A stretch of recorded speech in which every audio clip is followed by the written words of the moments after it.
পার্কের ভিতরে আমার বেস্ট ফ্রেন্ড মিতুকে এক ছেলে চুমু খেলো। আমি তা দেখে 420 ভোল্টের একটা শক খেলাম। আমি পিছন থেকে গিয়ে মিতুর চুলের মুঠি ধরে ঠাস করে 2টা চড় মেরে দিলাম। ওকে মারা দেখে ছেলেটি ভয়ে লাফ মেরে উঠে এক দৌড় মেরে পালিয়ে গেল। মিতু আমার সাথে মারামারি করতে শুরু করে দিল, তবে ওর চুলের মুঠি আমার হাতের মধ্যে থাকায় ওকে চড় মারতে আমার একটু সুবিধাই হলো। মিতু শুধু ওর বড় বড় আঙুল দিয়ে আমাকে খামচে গেল। মারামারি শেষ। মিতু বলল, তুই কোন সাহসে আমার গায়ে হাত তুললি, এতিমের বাচ্চা? আমি বললাম, বেস্ট ফ্রেন্ডের অধিকারে। মিতু বলল, নিকুচি করেছে তোর ফ্রেন্ডশিপের। দাঁড়া, আমি এখনই আমার ভাইকে ফোন করে সব বলছি। আমার গায়ে হাত তুলিস, তোকে আমি জেলের ভাত খাইয়ে ছাড়বো। আমি বললাম, যে এতিম তার আবার কিসের জেলের ভয়? বাইরে থাকলে তো 2 মুঠো খাবারের জন্য কত কষ্ট করতে হয়, তার থেকে জেলে গেলেই ভালো হবে, অন্তত খাবারটা পাওয়া যাবে। মিতু বলল, তুই আমার গায়ে হাত তুললি কেন? আমি বললাম, অপুর সাথে না মিশতে আমি তোকে এর আগেও অনেকবার নিষেধ করেছিলাম, কিন্তু তুই আমার কথা শুনিস নাই। ওর সাথে মিশে পার্কে বসে চুমাচুমি করছিস। মিতু বলল, আমার বিএফের সাথে চুমাচুমি করব না কি করব সেটা আমার পার্সোনাল ব্যাপার। আমি বললাম, ও তোকে নয়, তোর দেহকে ভালোবাসে, তোর বাবার টাকা পয়সাকে ভালোবাসে, অনেক মেয়ের সাথেই ওর সম্পর্ক আছে। মিতু আমার গালে চড় মেরে বলল, ওর নামে আর একটা বাজে কথাও বলবি না। তোর মতো 10টা ছেলে ওর বাসার চাকর, এতিমের বাচ্চা, তোকে আমি মাথায় তুলে ফেলেছি, তাই আজ তোর এত বড় সাহস হয়েছে আমাকে মারার, নির্লজ্জ বেহায়া কোথাকার। আমি বললাম, যত ইচ্ছে গালি দে, আর শোন, আমি তোকে শুধু বেস্ট ফ্রেন্ড না, ভালোবাসি। মিতু আমার গালে আবারও চড় মেরে দিয়ে বলল, এই নে তোর ভালোবাসার উপহার। আমি গালে হাত দিয়ে দাঁড়িয়ে থাকলাম। মিতু আবারও আমার চড় মেরে চলে গেল। আমি জানি মিতু আমার উপর রাগ করে এইসব বলেছে। ও কখনো ওর ভাইকে ফোন করে এইসব বলবে না, কেননা এর আগেও অনেকবার ওর সাথে আমার মারামারি হয়েছে। আর ওর ভাই সব জেনেও আমাকে কিছু বলবে না, কেননা ওর ভাইয়ের জীবন বাঁচাতে গিয়েই আমার আপু আজ হাসপাতালে কোমায় পড়ে আছেন। চলুন তাহলে আপনাদের সবকিছু খুলে বলা যাক। মিতু যে আমাকে এতিম বলল, আসলে আমি এতিম নয়। এই শহরে একজন নামকরা ধনী ছেলে আমি, কিন্তু আজ আমার আব্বু থেকেও নেই।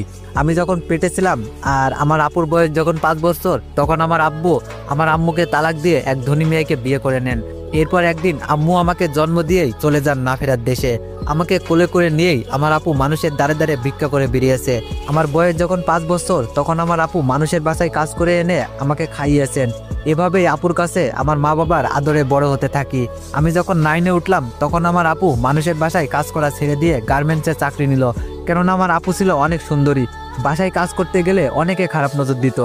একদিন আমি এসএসসি পরীক্ষায় A+ পেয়ে আমি খুশিতে বাড়ি ফিরে দেখলাম আপু বাসায় ফিরে নাই। আপুর কাছে শুধু একটা ভাঙা বাটন ফোন রয়েছে। আমি পাশের বাসায় গিয়ে একটা ফোন চেয়ে আপুকে ফোন দিতেই এক ছেলে মানুষ ফোন ধরে হ্যালো বলল। আমি বললাম, আপনি কে? আমার আপুকে ফোন দিন। ছেলেটি বলল, তোমার আপু হাসপাতালে, তুমি এই হাসপাতালে চলে আসো। আমি গিয়ে দেখলাম আপু বেডে শুয়ে আছেন।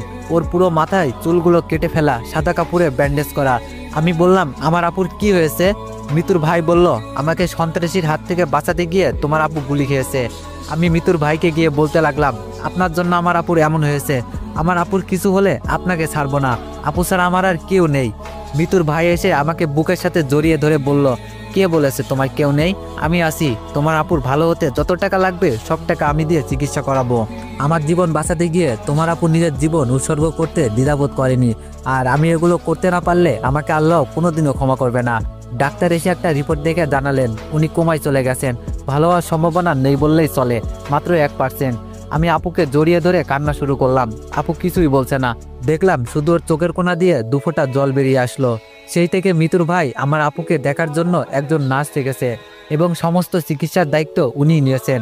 আমি অনেকক্ষণ পার্কে বসে থেকে বাড়ি যাওয়ার জন্য বের হয়ে রাস্তায় যেতেই কিছু পুলিশ এসে আমাকে অ্যারেস্ট করলো।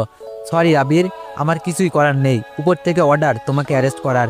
মিতুর ভাই বলল, এবার আমার বোন আমাকে নয়, ডাইরেক্ট থানায় এসআইয়ের নিকটে নারী নির্যাতনের কমপ্লেন করেছে। আমাকে ক্ষমা করে দিও, আমি নিরুপায়, তবে তোমার জন্য আমি সাজাটা কমিয়ে দেওয়ার ব্যবস্থা করতে পারি। আমি সব বুঝতে পেরে আমার 2 হাত সামনে বাড়িয়ে দিলাম। মিতুর ভাই আমাকে হ্যান্ডকাপ না পরিয়ে বলল, তার দরকার নেই, তুমি এমনিতেই চলো। আমি জিপে বসে ভাবছি, কতদিন মিতু আমাকে চড় মেরেছে বিনা দোষে বিনা কারণে। কই, আমি তো কারো কাছে কমপ্লেন করে নাই, আর আজও আমার বিরুদ্ধে কমপ্লেন করে আমাকে পুলিশে ধরিয়ে দিল।